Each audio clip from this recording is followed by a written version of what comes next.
welcome to Friday's edition of Anthony's SNE VidCast. Taking a look at clouds. We're basically plumed in here. We're socked in with the clouds coming in from that first batch moved offshore.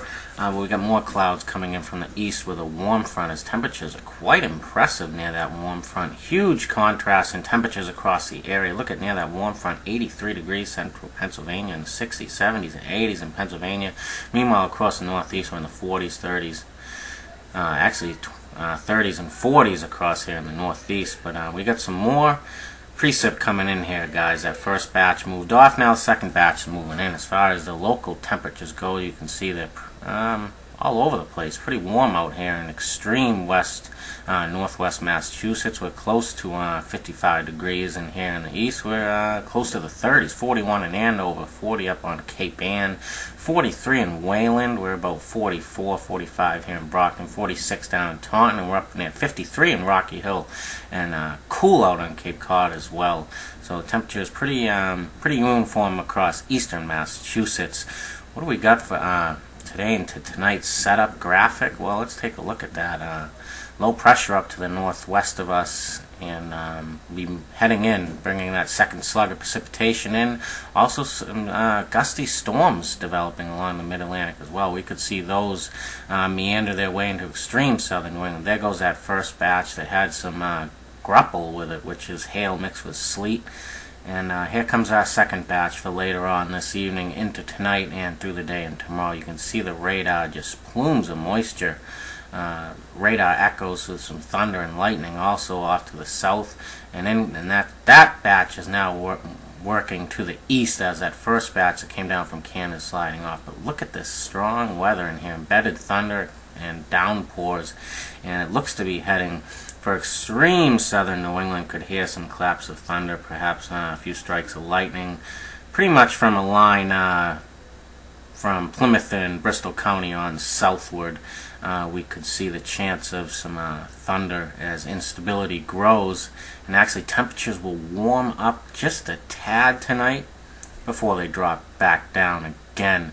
But tonight into Saturday is our main event feature. What you saw this morning was just showers working out of Canada associated with a cold front. But I'm expecting the bulk of the precip to be rain. But there is some snow in the higher elevations. In the Mount Washington Valley, we're seeing some snow. I'm going to take you to a predictive cloud and precipitation animated forecast. You can see that first batch that come, and then that second batch that come, and actually more snow being introduced into the picture here on tomorrow, where we could even see some flakes flying along the coastal plain as well here on Saturday. Very complex, very strange situation. Nothing major again.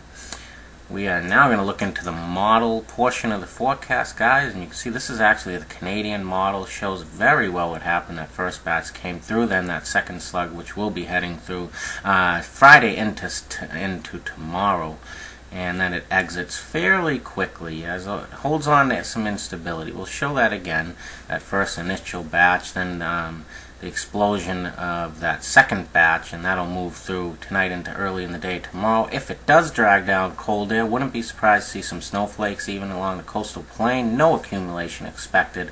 If there were to be any accumulation, it would be across the Worcester Hills into southern New Hampshire and into the Monadnocks. Let's look at the GFS handling this storm. Perfect, I think. Bringing a heavier slug across southern New England tonight. Maybe some thunder and lightning associated with that. Maybe. I haven't opened the door fully on that potential yet, but it holds on to precip here right into Sunday, and if it's cold enough, it could be rain mixed with some wet snowflakes at times, but you will also see some sun at times, but that would be quite ineffective. Guys, look at the superimposed animation of what we could expect for rainfall on the left and snow on the right.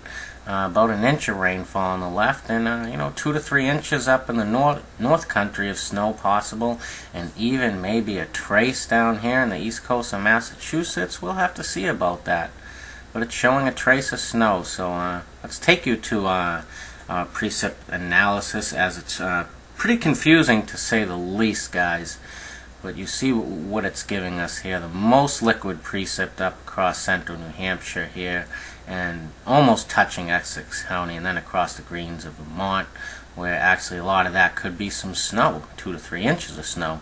Widespread amounts of ½ inch up to an inch to an inch and a quarter of rain across most Massachusetts. I think these amounts down here to the south could be higher, because we could see some tropical downpours and maybe even rumbles of thunder down here, some darn and lightning amounts, so maybe more down there to the south. We'll have to see about that, but it's a hard analysis to pin down. As far as what is Saturday's high temperatures going to be, 30s in the far north, touching Essex County, where we could see some snowfall up to an inch on grassy surfaces. And here's the setup for tomorrow. You see that jet stream allowing that cold air to dive south into New England with a chilly rain. Low pressure is the key here, guys. If that decides to sit there and bomb out, we're in trouble. If not, it's just going to be a chilly rain mixed with some rain or snow. I'm not going crazy with this. As far as tomorrow goes, if it is cold enough for a changeover to snow in northern hillier terrain, with any colder air moving southward across eastern Mass to the coast toward evening, may even see some wet snowflakes mixing in across the coastal plain by late in the day on Saturday. So that's the verdict, guys. That's it for Friday's VidCast. Have a good night, and if more information is available, I'll keep you up to date. That's it for AnthonySNEweather.ning.com.